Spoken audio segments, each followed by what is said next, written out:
rejet des hommes. Si tu vis en ce moment une saison où tu es ridiculisé, incompris, abaissé, lève les yeux. Ce que les hommes utilisent pour t'écraser, Dieu s'en sert pour t'enraciner. Laisse ton cœur rester doux, même dans l'injustice. Ne réponds pas à la moquerie par la vengeance, mais par la foi. Car la parole dit « Humiliez-vous donc sous la puissante main de Dieu, afin qu'il vous élève au temps convenable. » Première lettre de Pierre, chapitre 5, verset 6. L'élévation arrive toujours après l'humiliation, et Dieu n'a jamais oublié un cœur brisé qui a continué de le servir.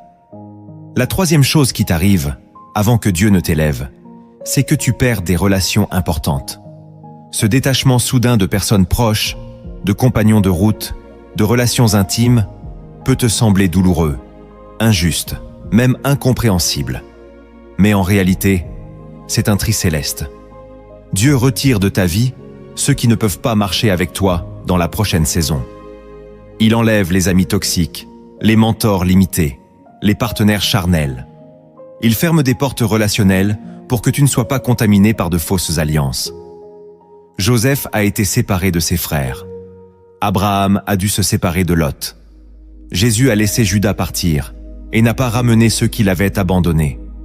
Quand Dieu veut t'élever, il veut que rien ne t'attache au passé.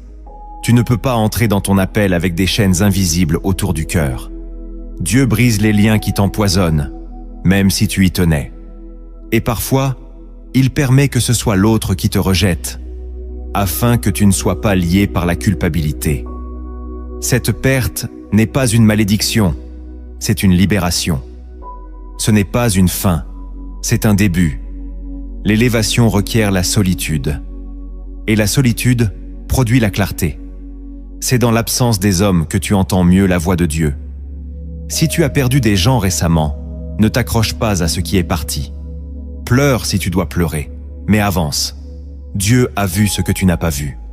Il a protégé ton futur en retirant certaines personnes de ton présent. Accepte le vide temporaire, car Dieu va le remplir lui-même. Et quand il décidera de t'entourer à nouveau, ce sera avec des hommes et des femmes selon son cœur. Tu ne seras jamais seul dans l'élévation. Mais avant cela, tu devras accepter de marcher un temps sans appui humain. Ce n'est pas un abandon. C'est une invitation à te reposer uniquement sur Dieu. La quatrième chose qui t'arrive, avant que Dieu ne t'élève, c'est que tu perds tes repères.